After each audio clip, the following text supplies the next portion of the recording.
गरीब की राखी। माँ, आज मैं भैया के लिए कार्टून वाली राखी लूंगी। पता है, मेरी सभी सहेलियों ने रक्षाबंधन पर अपने भाइयों को बांधने के लिए कार्टून वाली राखी ली है। हाँ बेटा, तुम भी अपने भैया के लिए कार्टून वाली राखी ही लेना, ठीक है?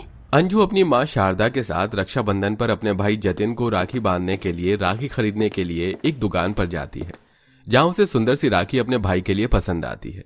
माँ, मैं भैया को यही वाली राखी बांधूंगी। अंकल, मुझे वाली राखी दे दीजिए।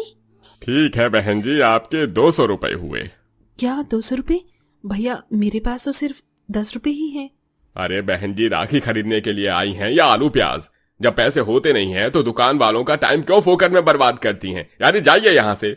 दुकान वाला अंजू और शारदा की बेइज्जती करके उसे वहां से भगा देता है, जिसके चलते बेचारी शारदा अपने बेटे जतिन के लिए एक 5 रुपए का मामूली सा कलावा ही खरीद लेती है। माँ, मैं जतिन भैया के लिए उनकी पसंद की राखी तो नहीं खरीद पाई, लेकिन उनके पसंद का ये मिल्क केक तो खरीद सकती हूँ ना। बेटा, ये मिल्क केक 500 रुपए का है और मेरे पास तो अब सिर्फ 5 रुपए ही बचे हैं। इसका मतलब हर साल की तरह इस साल भी राखी पर मैं और भैया हंसी खुशी राखी नहीं बना पाएंगे। माँ, हमारे साथ ही ऐसा क्यों होता है? हम औरों के भाई बहनों की तरह अच्छे से रक्षाबंधन क्यों नहीं बनाते हैं? ये कहते हुए बेचारी अंजू की आंखों में आंसू आ जाते हैं। ऐसे ही 2 दिन गुजर जाते हैं और आज रक्षाबंधन का त्योहार होता है, जहां सभी अमीर बहन भाई नए नए कपड़े पहनते हैं। बहनें अपने भाई को उनकी मनपसंद राखियां बांधती हैं और सभी बहन भाई एक दूसरे का अच्छी अच्छी मिठाइयों से मुंह मीठा करते हैं और आखिर में भाई अपनी बहनों को उनके मनपसंद गिफ्ट देता है। वहीं बेचारे ये गरीब बच्चे रूखी सूखी रक्षाबंधन बना रहे होते हैं। भैया, मुझे माफ कर देना। मैं इस बार भी आपके लिए कोई आपकी मनपसंद राखी नहीं ला पाई और ना ही मिठाई। कोई बात नहीं छोटी, जरूरी नहीं है ना कि हम रक्षाबंधन महंगी महंगी मिठाइयों और अच्छी राखियों से ही मनाएं। तूने मुझे दिल से कलावा बांधा और अपने हाथों से चीनी से मुंह मीठा करवा दिया, यही मेरे लिए काफी है। ये गरीबी भी कैसे होती है ना, छोटे छोटे बच्चों को भी कम उम्र में ही इतना समझदार बना देती है। अगले दिन दोनों गरीब भाई बहन जैसे ही स्कूल जाते हैं। ये देखो, मेरे भैया ने मुझे कितनी सुंदर घड़ी दी है, पूरी 2000 रुपए की है। पता है, ये राखी मेरे लिए मेरी बहन कहाँ से लेकर आई है। इस क्लास में सबसे सुंदर राखी है मेरी। जहां क्लास में सभी बच्चे अपने अपने भाई बहनों के साथ रक्षाबंधन बनाने के बाद उनकी बनी हुई राखी और दिए हुए तोहफों को दूसरे को दिखा रहे थे, वहीं बेचारी जाती है और रंजू क्लास के कोने में गुमसुम बैठी होती है। ऐसा कब तक चलेगा? हम कब तक अपने बच्चों को यूं ही छोटी छोटी चीजों के लिए रास्ता देखेंगे? हम उन्हें आज तक कुछ भी नहीं दे पाए, यहाँ तक कि रक्षाबंधन पर भी मेरे दोनों बच्चे इतने ज्यादा दुखी होते हैं। शारदा, तुम तो जानती हो ना कि मैं एक फैक्ट्री में मामूली मजदूर हूँ। दिन का मुश्किल से 100-200 रुपए कमा पाता हूँ। इन 100 रुपए में मुझे घर का खर्च चलाना होता है, बच्चों की स्कूल की फीस भरनी होती है और अब तो मुझ पर दूध का खर्चा भी बढ़ गया है। कभी कभी तो लगता है कि हम अपने तीनों बच्चों को कभी भी कोई खुशी नहीं दे पाएंगे। सच में कितने बेबस माँ बाप हैं हम। अपनी गरीबी के चलते शारदा और मनमोहन आज तक अपने दोनों बच्चों को कोई भी खुशी नहीं दे पाते। वहीं कुछ महीना पहले ही शारदा ने अपने दूसरे बच्चे को भी जन्म दिया होता है। उसके चलते अब उन पर तीसरे बच्चे का भी खर्चा बढ़ जाता है। बड़ी मुश्किल से गरीबी में जैसे तैसे कर पूरा परिवार रूखी सूखी खाकर अपनी जिंदगी जीता है। ऐसे ही समय गुजरता है और फिर एक बार और रक्षाबंधन का त्योहार आने वाला होता है। बच्चों, जैसे कि आप जानते हो कि कुछ दिनों में रक्षाबंधन आने वाला है, इसीलिए स्कूल में एक राखी कंपटीशन ऑर्गेनाइज किया गया है। जिस भी बच्चे की राखी सबसे अच्छी होगी उसे स्कूल की तरफ से एक बहुत अच्छा प्राइज मिलेगा। राखी कंपटीशन का नाम सुन सभी बच्चों के साथ ज्योति और अंजू भी काफी खुश हो जाते हैं, जिसके बाद वो घर आकर सारी बात अपनी माँ शारदा को बताते हैं। लेकिन बच्चों, राखी बनाने के लिए तो तुम्हें बाहर से सामान खरीदना होगा और राखी बनाने का सामान भी काफी महंगा आता है, तो तुम कैसे राखी बनाओगे? आप दुखी मत हो, हमने सोच लिया है कि हम लोग राखी कैसे बनाएंगे। दोनों बहन भाई अपने घर में रखे हुए छोटे मोटे कपड़ों को इकट्ठा करते हैं और साथ ही कुछ कपड़ों के अंदर से मोतियों को भी निकाल लेते हैं और घर के अंदर में रखे कलावे को भी अपने राखी बनाने के सामान में शामिल कर देते हैं। और अब दोनों बहन भाई इन्हीं जमा की हुई चीजों से एक सुंदर सी राखी बनाकर तैयार कर देते हैं। देखा अंजू, बिना बाहर से सामान खरीदे घर की चीजों से ही हमने कितनी सुंदर राखी बनाकर तैयार कर दी।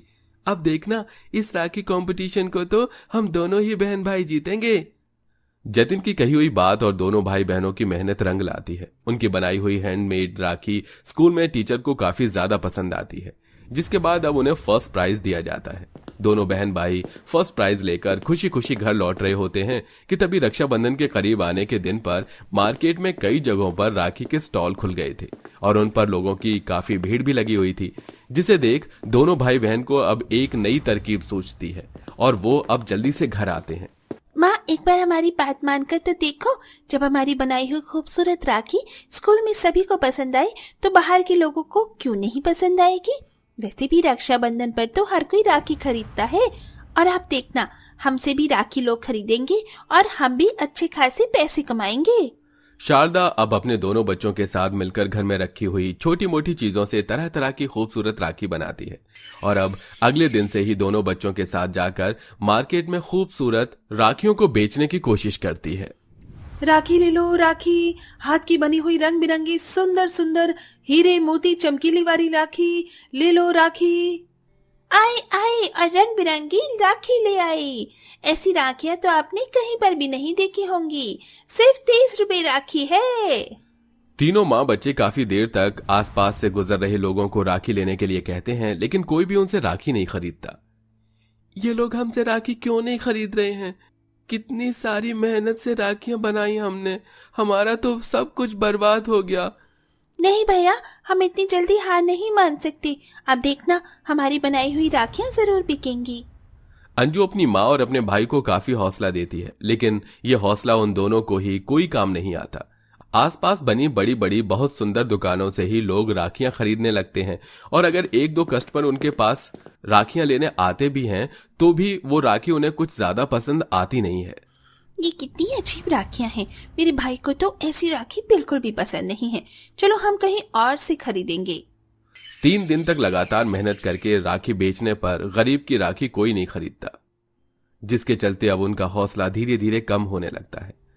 भगवान, अब तो ही अपना कोई चमत्कार दिखा, वरना इस साल भी मेरे बच्चे राखी का त्योहार हंसी खुशी नहीं बना पाएंगे। भगवान, अब तो हम गरीबों पर अपनी आंखें खोल लो और अपनी दया दृष्टि हम पर डाल।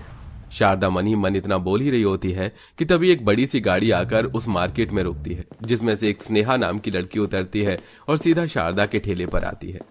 आसपास जितनी भी राखियां दिख रही हैं, ये राखियां उनसे थोड़ी सी अलग हैं। हाँ, है सब, क्योंकि इन राखियों को हमने अपने हाथों से बनाया है। क्या सच में ये राखी इन्होंने अपने हाथों से ही बनाई है? ये थोड़ी अलग जरूर है, लेकिन दिखने में काफी ज्यादा सुंदर है। मेरे दोनों भाइयों को ये राखी जरूर पसंद आएगी। आप एक काम करिए, ये वाली 2 राखियां मुझे पैक करके दे दीजिए। ये लीजिए, आपकी दोनों राखियों की पूरे 60 रुपए कीमत हुई। इतनी सुंदर राखियां, वो भी सिर्फ 60 रुपए में? क्या बताएं मैडम जी, 3 दिन हो गए हमें राखी बेचते हुए, लेकिन किसी ने भी हमसे एक भी राखी नहीं खरीदी। आप अभी तक की हमारी पहली कस्टमर हैं। न जाने लोग हमसे राखियां क्यों नहीं खरीदते हैं। शारदा की बात सुन स्नेहा इधर उधर देखने लगती है, जिसे देख स्नेहा ये समझ जाती है कि लोग शारदा से राखियां क्यों नहीं खरीद रहे हैं। मैं जानती हूँ कि लोग आपसे राखी क्यों नहीं खरीद रहे हैं। दरअसल मैं एक बिजनेस वुमेन हूँ और अच्छी तरह से जानती हूँ कि कैसे एक बिजनेस को डेवलप किया जाता है। आपके आसपास इतनी सारी राखियों की शॉप है, वो भी इतनी अच्छी अच्छी, तो जाहिर सी बात है कि लोग अच्छी जगह से ही राखियां खरीदेंगे।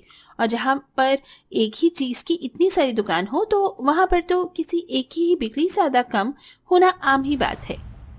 मैडम जी, अब हमें क्या करना चाहिए?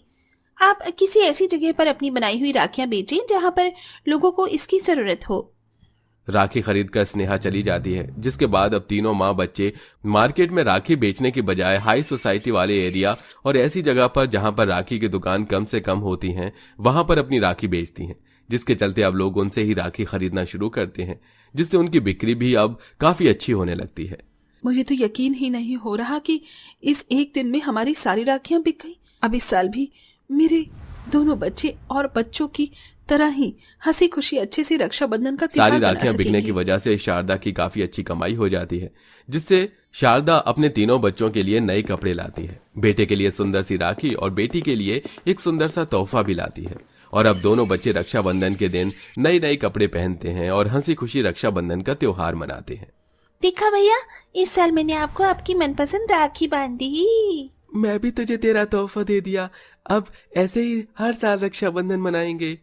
अपने दोनों बच्चों को इतना खुश देख शारदा काफी खुश हो जाती है, जिसके बाद शारदा बचे हुए पैसों से खाने पीने की एक छोटी सी दुकान खोलती है और अब दोनों पति पत्नी मिलकर अपनी मेहनत से उसी दुकान को आगे बढ़ाते हैं और अपने तीनों बच्चों को एक अच्छा जीवन देते हैं।